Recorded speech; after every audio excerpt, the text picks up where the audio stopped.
Welcome back to another video. In today's video we're doing something a bit different. I'm kind of running out of videos to put up. So we're in here looking at the BEET puller. If you've just clicked on the video to look at the maize cobs from the thumbnail, skip to halfway through and that's when we're looking at the maize. We're just going to look quickly at the BEET puller first and then we'll go look at the maize and the red clover. So this is the same BEET puller that's pulled our BEET for the last few years, usually with the Ford 7610, but the last few years it's been our John Deere on the front of it, but it's the same one. We haven't bought a new one. This is the Bull's and his tractors as well. That's his Ford. Between my dad and the Bull, they've got her all stripped down. I've been doing very little because I've been in school, but the bin is off. That was the first thing we wanted to get done because we need to replate the inside of it. Then the rail's off to get a lot of work done at the back. It's just much handier to work on it when it's all kind of down and you can easily reach around it. And we've also got the two belts taken off. There's two new belts to go on. And then new bearings were put in the front. The drawbar's been taken off the harvester itself to be rebushed. And then obviously the bin is off here, so it looks very weird. The rail would usually be sitting here and it's off. The plan is to get sandblasted and resprayed. So we'll have a real tidy job done on it, hopefully for the BEET this year. That is the whole plan. Same as the grain trailer, we've kind of gone at it a bit later than we should have. We should have got this started a bit quicker, but we're just kind of waiting for the sheds to free up and have a bit of room to do it. And as you can see, it's in the cattle shed. So it's probably not the best place to be at, but it's a big concrete floor and a lot of room. So it's here for now and we're not really going to move it till it's sprayed. So that's kind of putting us under a little bit of pressure, but luckily for us, the only cattle we have in at the minute is a few stock bulls. So there's two bulls for sale over there. They're lying down at the minute. The two sitting here behind the puller itself are just going to the factory, but the two lying over here are Partenay bulls that are for sale. So if anyone's any interest in them, feel free to let it be known. But that's the two of them there. They're nice and happy, so we won't disturb them too much.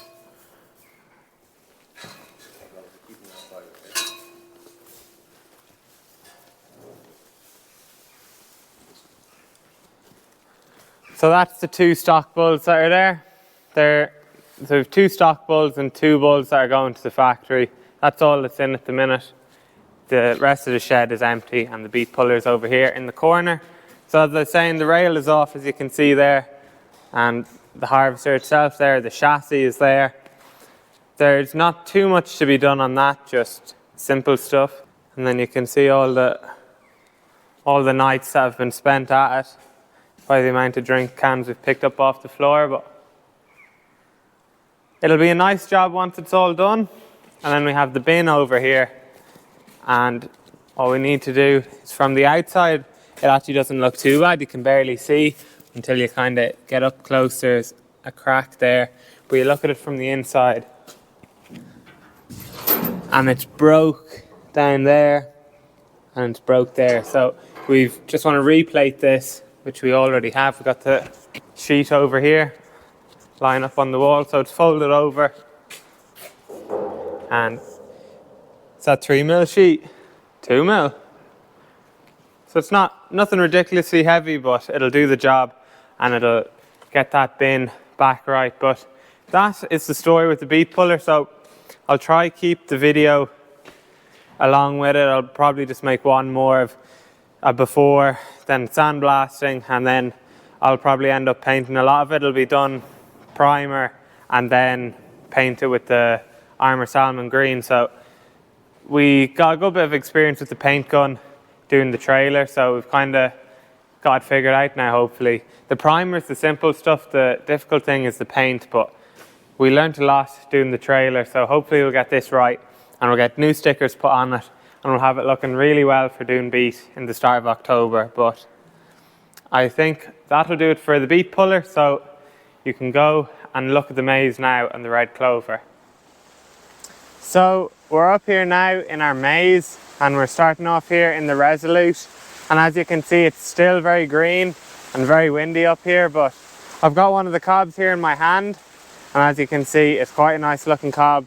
There's nice uniformity to it, good straight rows of corn, and this is kind of the cob we're seeing on most of the plants out here in the Resolute, a really good thick consistent cob. And where I'm stood right now is a bit of a thin spot, as we've had all along, just where the tractor tracks were when we were drilling, has left this bit of a gap in it. But we'll step in there in a minute and you'll see the density of the crop. We're really happy with how it's looking.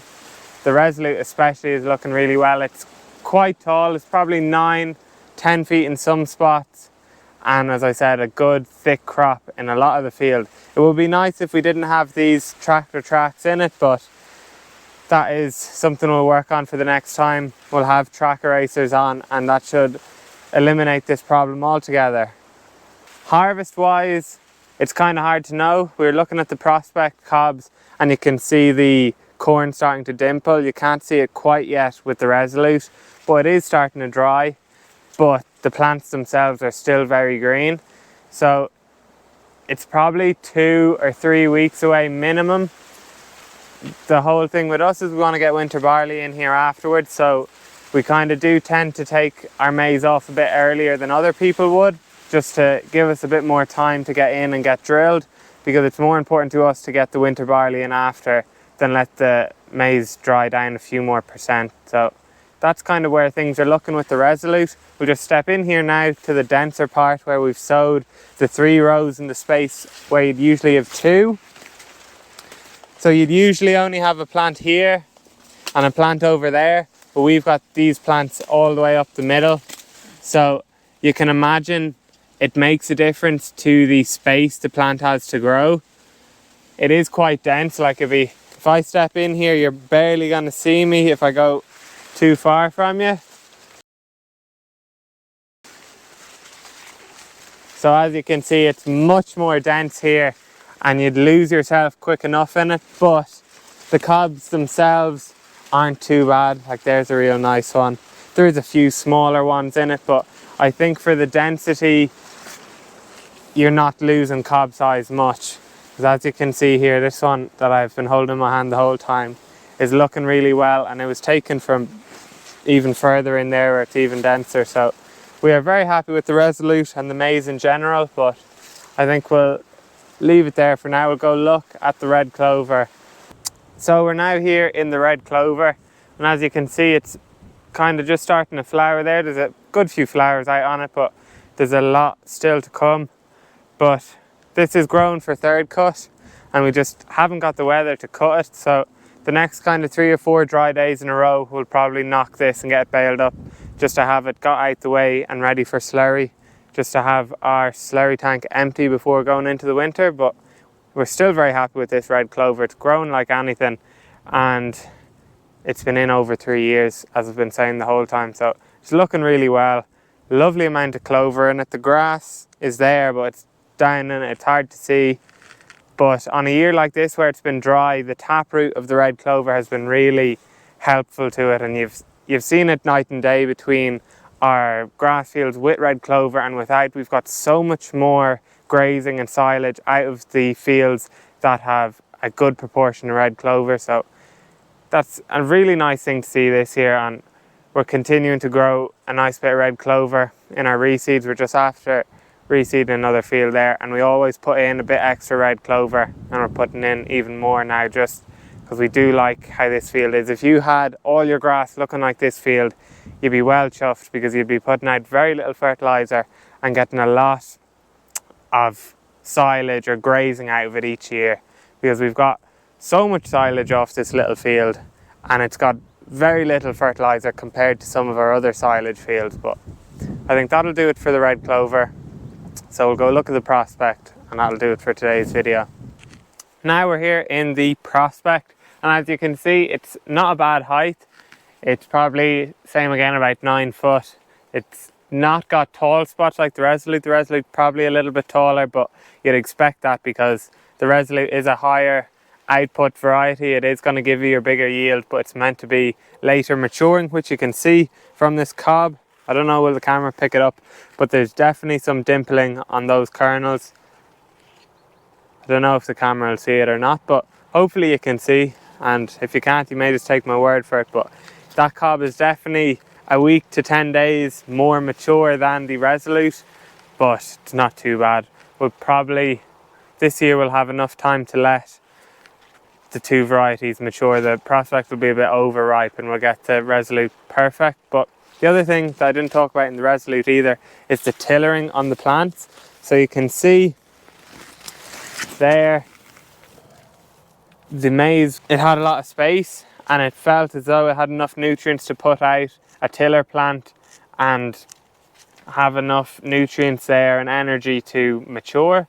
So that is something interesting to see. You wouldn't usually see that in maize because usually everyone sows the same seed rate, but that's what we get for messing with seed rates and messing with spacing. But it is interesting to see, and it would lead you to believe that we can sow at a higher seed rate, because if the maize fields, it has enough space there to put out tillers, why couldn't you just sow at a slightly higher seed rate? So that is something else we've learned. But I think that'll do it for today's video. So that's the cob out of the Prospect. It's a very similar size to the Resolute. I'd say cob wise you're looking very similar.